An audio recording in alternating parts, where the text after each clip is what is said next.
I just want to thank you all so much for coming, and let's give a warm round of applause to Elizabeth Strout for the release of Lucy by the Sea.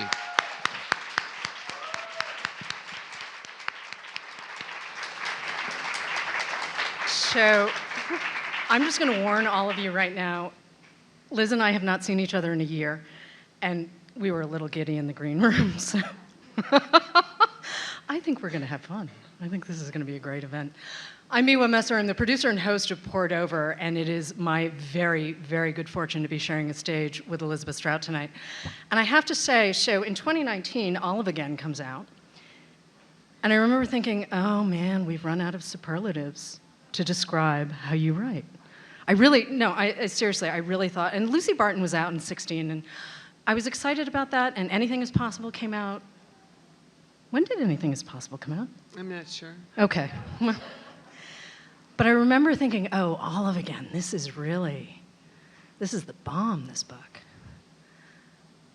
And then Oh, William comes out last year. And I will totally own this. I still have a crush on William. I will own it. Everyone who knows me in real life knows I am a full-body reader. I will totally own my crush on a fictional character created by Liz Strout.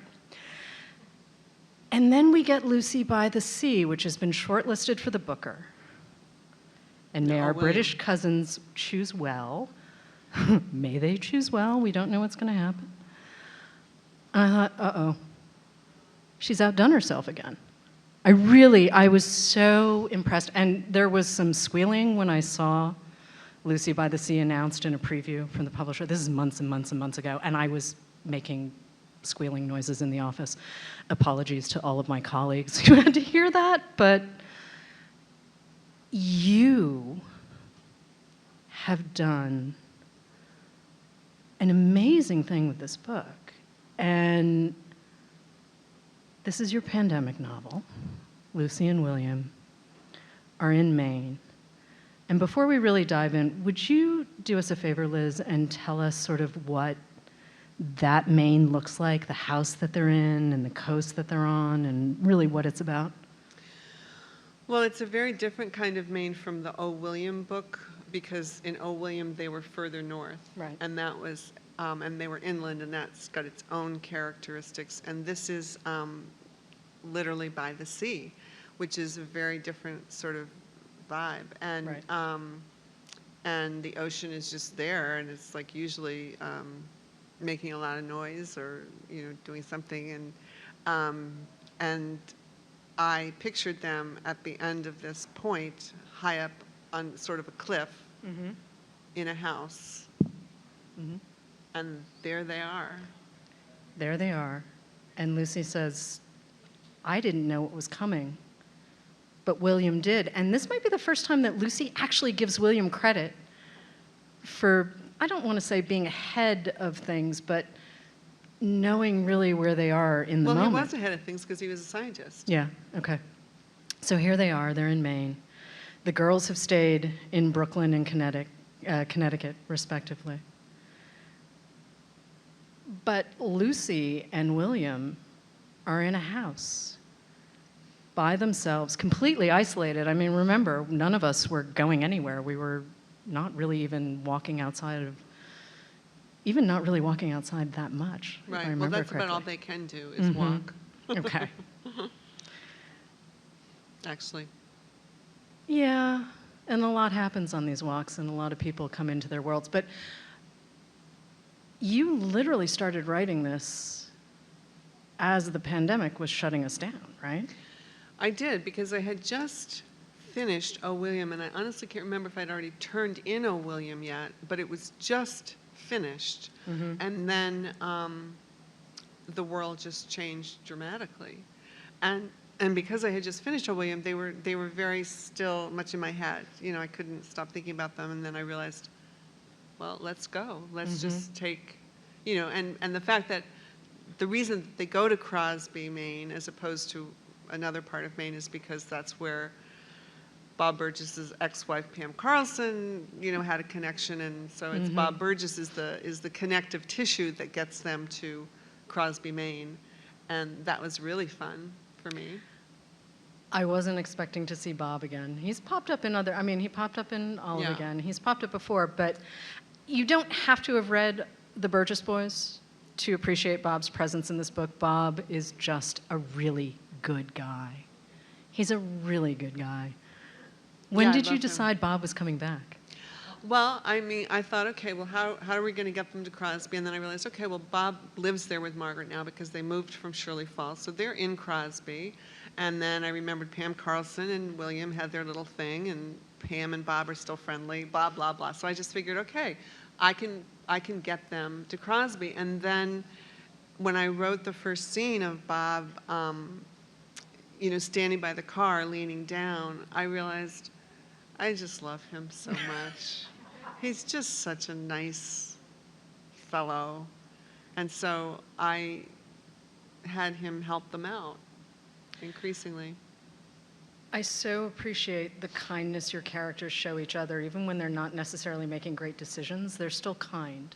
And you're very kind to them. I mean, there are a lot of folks who represent very different points of view because, as we know, one of the joys of reading you is the fact that you like to get into other people's heads. Yeah. So you've got Lucy, you've got William, and Lily King, when she reviewed My Name is Lucy Barton, she said, this is really a novel about a mother and daughter and their relationship.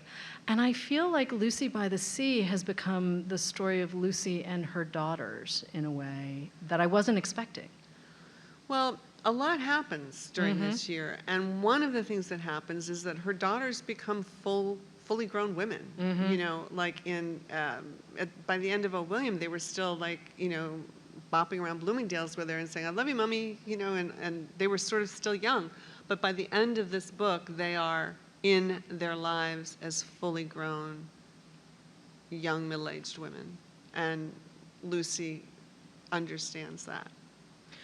But they do, like their parents, the girls rely on omissions to tell their stories. I mean, there's stuff, and we're going to stay away from spoilers, obviously. The book goes on sale tomorrow. I do not want to deny you the pleasure that I had, because I am telling you, you will not want to miss a minute of this.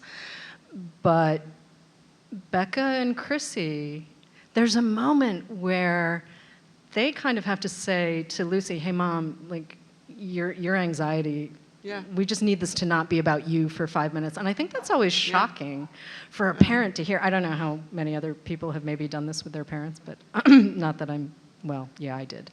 And they're always shocked when you say, it's okay, I've got this. I really can actually run my life. And that's exactly what happens. Right.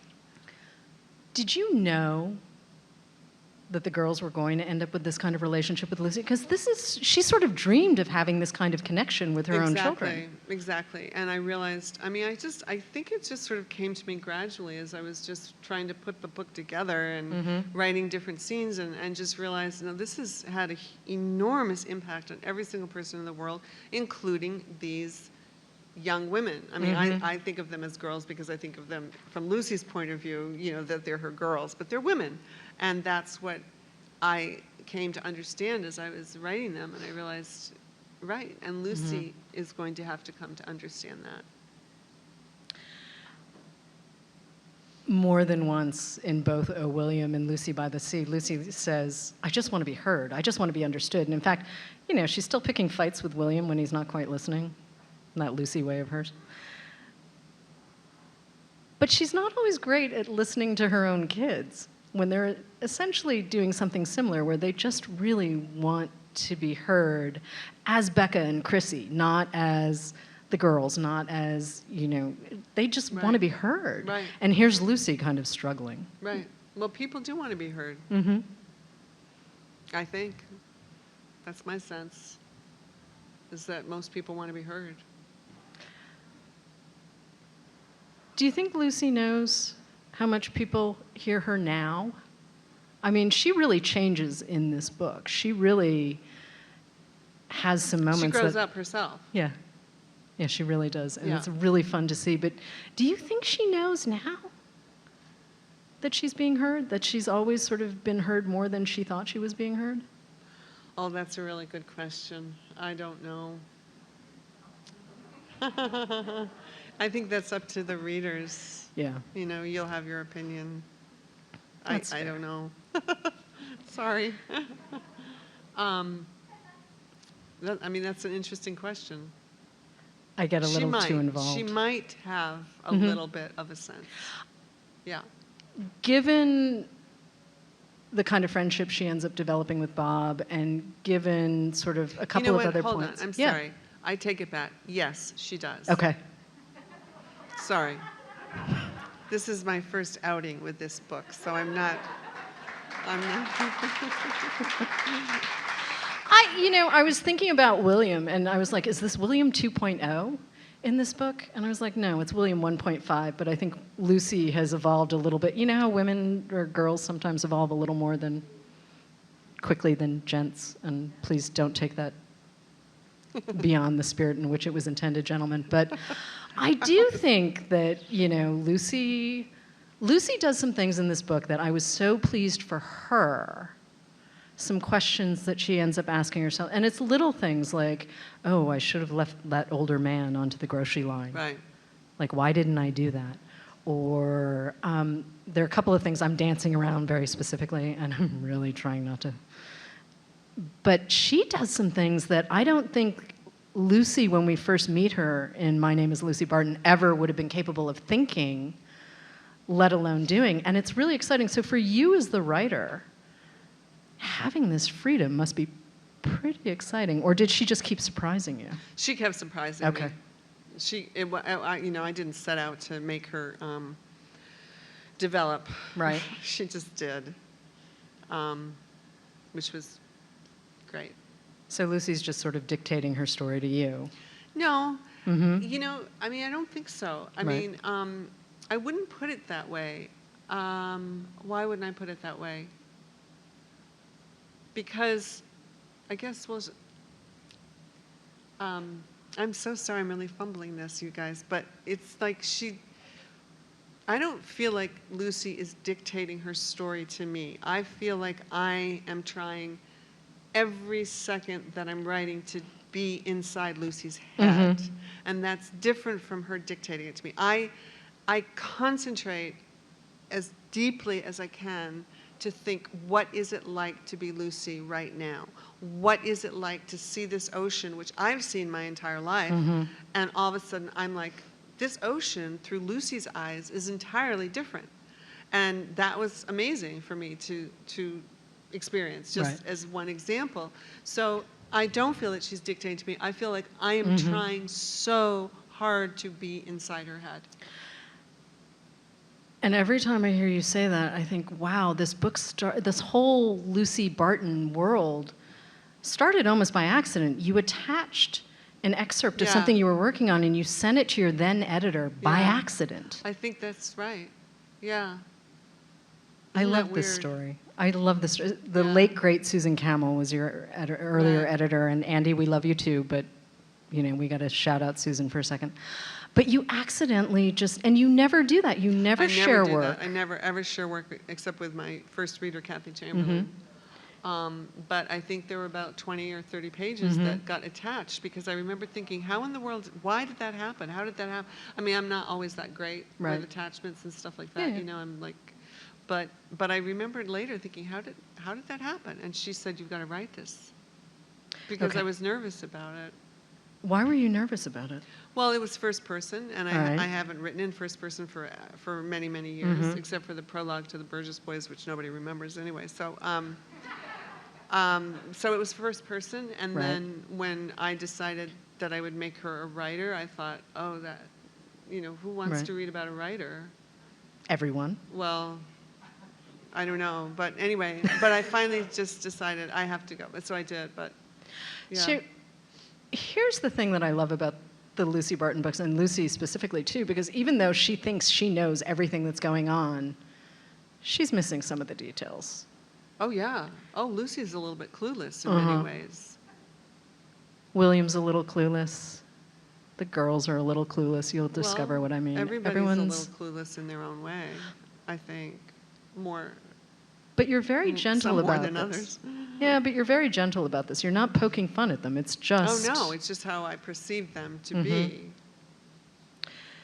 But here's Lucy And we know she's had a really rough go of things in childhood, and William has not handled that revelation particularly well. And in a way, we're mimicking a little bit of that. They're isolated in a way that they have not been isolated in a long time. You know, we all know what the supply chain looked like then. It was just a very different experience from where we are now. Do you think Lucy and William would have seen some of what happens to them without the pandemic? Could they have done this on their own? No, I don't. I think that the pandemic changed their lives as it did for many of us, and that it was just it happened to them. It happened to all of us, and in their particular stories, it made their story go in a different direction. As were their daughters, excuse me, the women, the grown women. I don't know. I keep wanting to call them the girls too, but I don't know them as well as you. I only know what you put in front of me. All right, so here we are, right hot on the heels of Oh, William. You are not touring at this point. I mean, the world has shut down. You would have been probably still on the road. I mean, you do these sort of epic tours when you put a book out into the world. So here you are at home in Maine, writing. And it doesn't feel too close. It just feels like this is what you need to be doing in the moment. Well, I mean, it felt close because I've never written anything that was happening at the same time that I was writing it. And that was a very strange experience. But I mean, what else could I do? It was happening, and I couldn't pretend it wasn't happening. And so I needed to try and capture it as much as I could, you know, through Lucy's eyes. And that's why I keep saying, you know, I just kept thinking, okay, Lucy, what are you experiencing right now? I mean, her husband has been dead for a year. You know, she's grieving him. She's been uprooted to, I mean, she's safe and she knows that. You know, she's not misinformed about her situation, and that she's lucky to be up there. But nevertheless, it was, I think, galling for her. And the way she talks about David, too. I mean, David is sort of, he's in the background of Oh, William, but we really get to see him here. I mean, he really took care of Lucy. He made sure, you know, he would go to the symphony to do what he needed to do, but he would make sure that dinner was left behind. So that she wouldn't have to figure out how to feed herself. And I mean, just these tiny moments. I know I'm reading one of your books when I get all of these tiny moments that add up to a very complete picture. And David, again, he's here, but... You know, but he doesn't come, I don't think this is giving anything away, but he doesn't come to her in a dream. And everybody else that has died in Lucy's life comes to her in a dream within a few months of dying, and he does not come. And I found that to be so interesting. And sort of, I mean, I don't know, pandemic oriented, we just don't know why he doesn't come. But that's very painful for her. It was painful for me because I really wanted her to get the thing she wanted. I mean, no, seriously, I'm a full-body reader. I really am. I can't be the only person here who's a full-body reader of Elizabeth Strout novels. I mean, there's just no way. It's just not possible. Because here's the thing that I love, too, when I'm reading you, is the way that you have very sort of deceptively simple sentences that add up very quickly to really big emotional payoffs. And I'm wondering how much sort of rewriting goes into that and how much is a straight out first draft. I mean, how clean are you when you're first putting pen to paper? Well, I kind of can't remember, actually. You know, it's like I can't really remember because it feels, by the time it's in the book, it feels like it was always there. But then I find all these old drafts and I realize, oh, right, wow, that was a mess. You know, so I think that a lot of rewriting goes into it that I somehow quickly forget about and just try and get down what I need to. But also with the Lucy books, because it is her voice, and Lucy is her voice, I feel, my sense is that there's a porousness to the texts of Lucy, and that therefore the reader is allowed in more than in like a straight narrative, of a denser kind of book where a reader might not feel as invited into the spaces, So I keep that in mind because I'm always keeping my reader in mind when I write. I always have. I'm always writing for a reader. And with the Lucy books, I'm hoping that the reader is allowed in even more than in my other works because of her voice being so fine and elliptical, sort of, that the reader can join her or in whatever way you need to as a reader. I think that's definitely true. And one of the things I like about the Lucy books too, honestly, is that not only do I get to fill in the blanks, I get to catch her when she's being very Lucy. And you're like, wait a minute, what? And you sit for a second and you think, oh, you missed the thread. And when I say you, I mean Lucy. When you're making the connections, I mean, there are a couple of folks who show up in this book, beyond Bob. But when you're making the connections in the community of characters you've created around Crosby, Maine, I feel like you just have them sitting in the back of your brain, that you're not looking at notes, that there isn't some whiteboard somewhere. No. I wish I could be that organized. I am very, very badly organized person. And that includes my work. And so, no, it's all in my head. It's just all swimming around in my head all the time.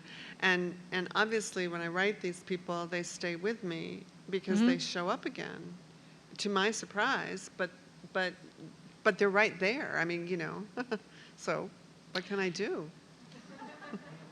Well, luckily for us, you write books about them. Well, That's really all I can ask. I can do. That's about the only thing I can do, yeah. Was there anything that really surprised you as you were noodling around these folks again? As I was what? Noodling around, just telling stories about Lucy and William and the daughters and. There were many things that increasingly surprised me as the book went on, and I don't want to tell you because that would spoil it for you. But I was very surprised by a number of things that happened in this book. I'm just happy to hear that because I had moments where I was like, oh. There was a lot of oh. No, I'm always glad when I'm surprised because if I'm not surprised, you're not going to be surprised. So I'm always open to whatever, might happen that day at the table. I'm also just keeping an eye on time because we could go for a really, really long time, and there's some excellent questions in my hand. So I'm going to, if you don't mind, I'm going to pull these in. So what are other literary inspirations, authors, books, etc.? Can you recommend a book to read after yours?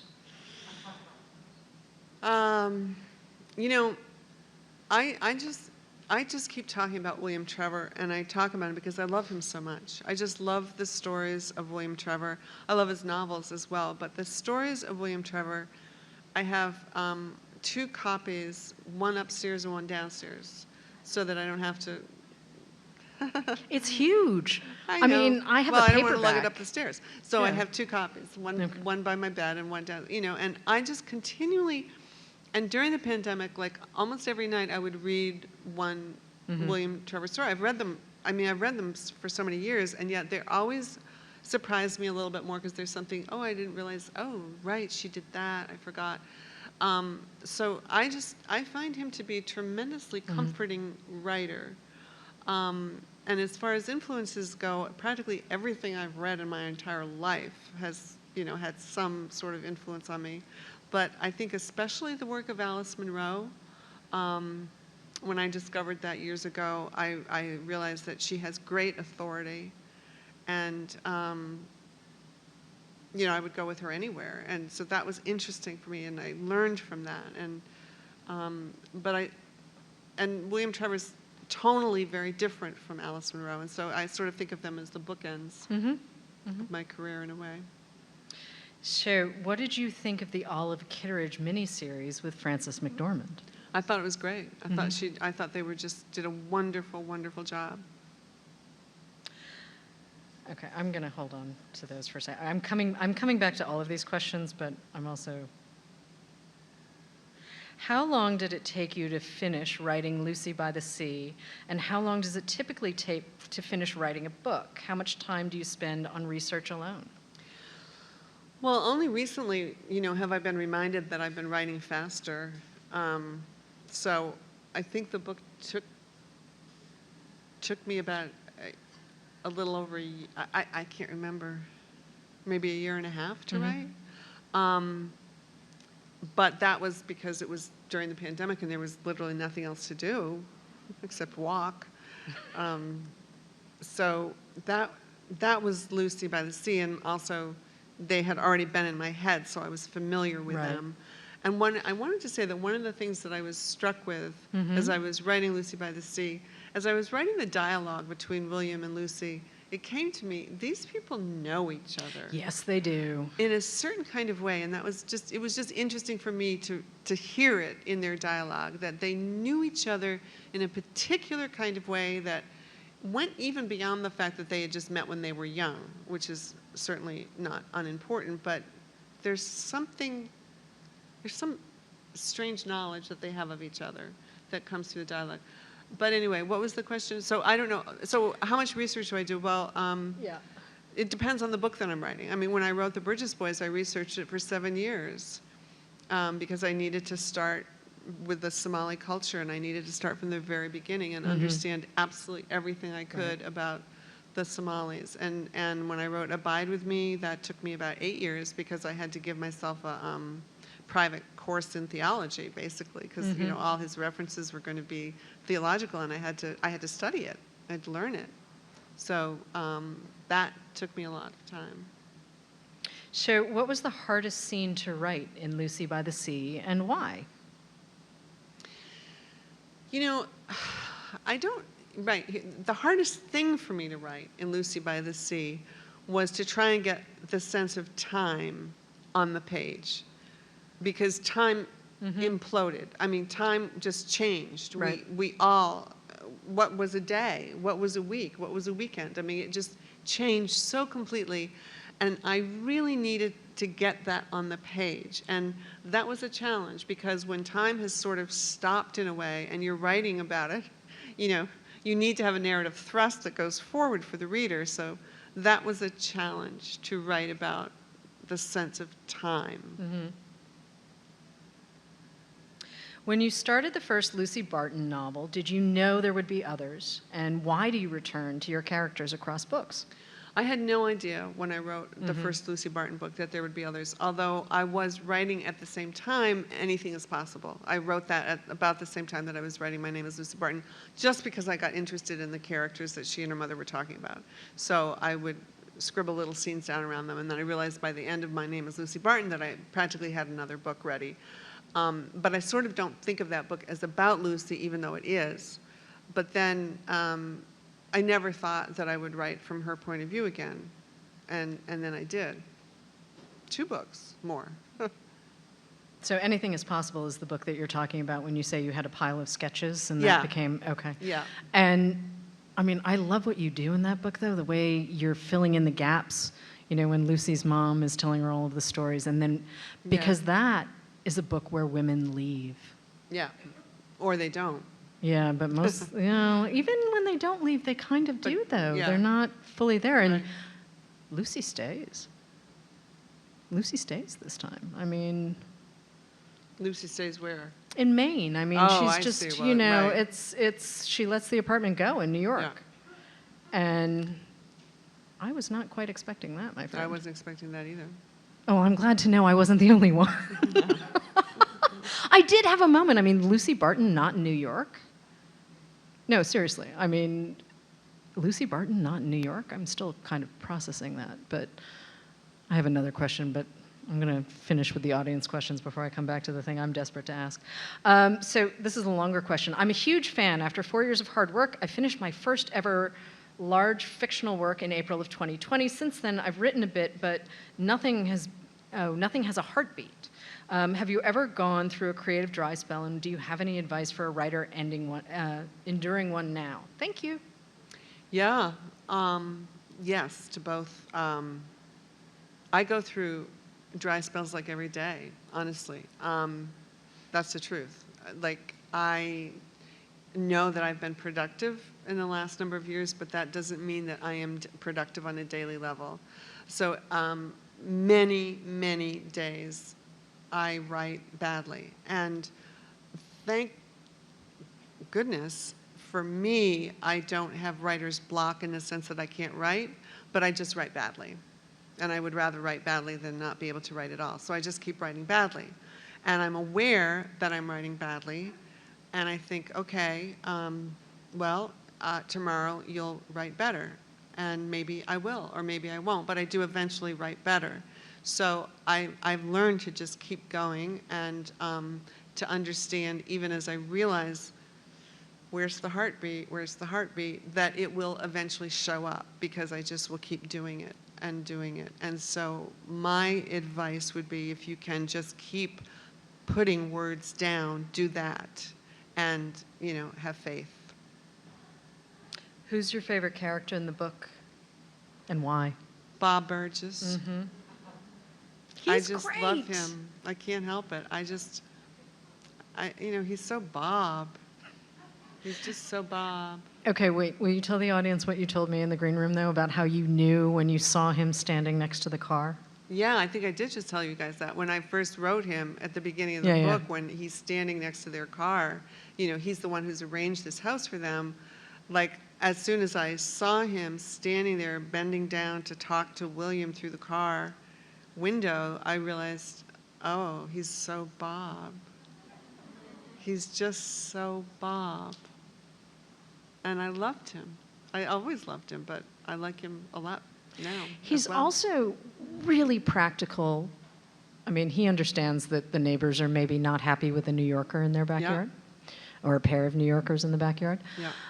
But he listens to Lucy in a way that William, being William, kind of can't. Yeah. And it's really lovely to see this friendship. And it's sort of a new kind of friendship for both of them. Yes, it is, because Margaret is Margaret, and she's got, she's got her own particularities as she's a, Unitarian minister and doing her things. And then, but I find that so interesting. I find it really, really interesting, the concept of meeting a friend at an older age, meeting almost like a soulmate at an older age. And I think that it can happen, and I think that that's what's happened to them, that they're, and I don't think their spouses or ex-spouse or whatever William is threatened by this at all, because there's nothing to be threatened by. They can connect in a certain way that's quite surprising and lovely for them at that point in their lives. It's hopeful in a way that I wouldn't have expected necessarily. I mean, I didn't know quite where everything was going to go with Bob and Lucy, but it's so sweet, and not in a saccharine kind of way, but it's just genuinely sweet. And for a New Englander, you have a very big heart. We're not necessarily known for that. Did you hear what she said? Okay. What's the best advice you've ever received? Oh, that makes me laugh. The best advice, I assume this means writing advice.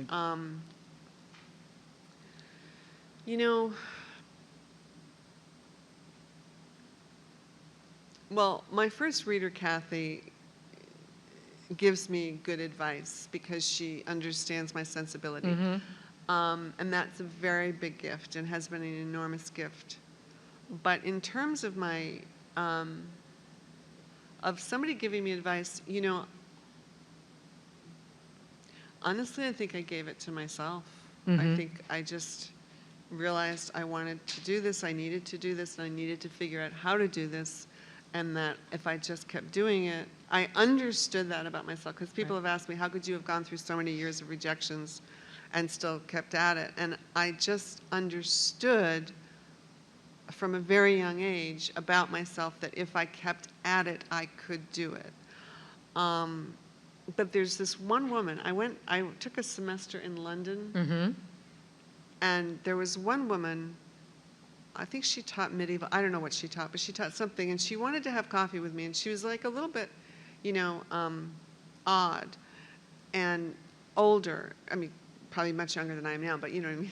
I was a kid, and she seemed older, and she was just so lovely and so enthusiastic, and she said, what is it you want? And I said, I want to be a writer, and I never told people that. Right. And she said, you shall be. And I've never forgotten that. And I just wish I could thank her because she believed that. Right. She saw that in me, or she seemed to, and I will never forget it. And I thank her so much for that. And you published your first novel when you were 45. 42. 42. I'm so sorry. Oh my Thanks. God. Wow. Did I get that wrong? Yeah. Okay. But still, I mean, Yeah. you kept going. You kept going Yeah. for more than a minute. And I feel like we've sort of answered this question already. What do you read for fun? But that really is the William It's Trevor, the William Alice Trevor Munro. that So I I'm going go to add back that. to for fun and comfort. Of William all Trevor. of your books, which has been most challenging to write and why? I think that The Burgess Boys was the most challenging to write, and I think it was because I was trying to cover such a very large canvas. And I couldn't find a way to do that for a while, but also Abide With Me was challenging because once I got into it, I realized, well, I need to know what it's like to be a minister. And, I talked to every minister who would talk to me, and some in New England did talk to me, actually, the older ones. It was very interesting. And they told me what it was like to be a congregational minister. They were very helpful, but I needed to find out. And then also I realized that with his wife dead at the beginning of the book, I had put myself into a stuck situation, so I had to sort of go back and, have her come alive again. And that, I was never quite, it was a hard book for me to write. And I'm going to use an audience question to lead into my next question, which, did Lucy ever make peace with her mother? Well, as Lucy says in one of those books, she says the wish never dies. So, yes, I think by the end of this book, Lucy by the Sea, I think she's made as much peace with her mother and her past as she can. Yeah. So what's next for Lucy? Oh, I can't tell you. Okay, I tried. I tried. I knew that was going to be the answer, but really, I swear I tried. Yeah, I can't talk about what I'm working on because it's not good for the work. No, and I respect, honestly. I mean, I would love to. I would love to just sit here for the next hour and tell you absolutely everything that I'm doing. it does seem, though, that you're working a little faster than you used to be, or am I just... Yeah, I think I am working faster, and I think it's because, because I know more what I'm doing. Like when I was saying, like, I know that I'm writing badly, it doesn't throw me off as much as it used to. It used to really shake me up, and, but now I have a little bit more of a sense of like just, I never have full confidence in what I'm doing ever. I don't think I do, but because that would give you the wrong impression. But I feel that I have a little more faith in myself. That I can find, I can get there if I just keep doing. If I keep going around and around with these sentences, I can find that heartbeat. I can find what I need to do, I hope. That seems like a really good place to wrap up this conversation, but I am going to start with, or stop, I should say, with, oh, Liz. Oh, Liz. And for those of you who get the joke, you get the joke, and if you don't, you will get the joke quickly. But thank you so much, Liz Strout, for joining us. This was really terrific. Thank you. So, one piece of housekeeping. We have plenty of signed books at the back. Thank you all for coming. There are tons of events coming up at the store, and of course, I don't have them in my big script. I'm so sorry, Tony. Usually I'm better about this. Thank you all for joining us tonight. It is so good to see everyone out in the world. And see you all. Thank you.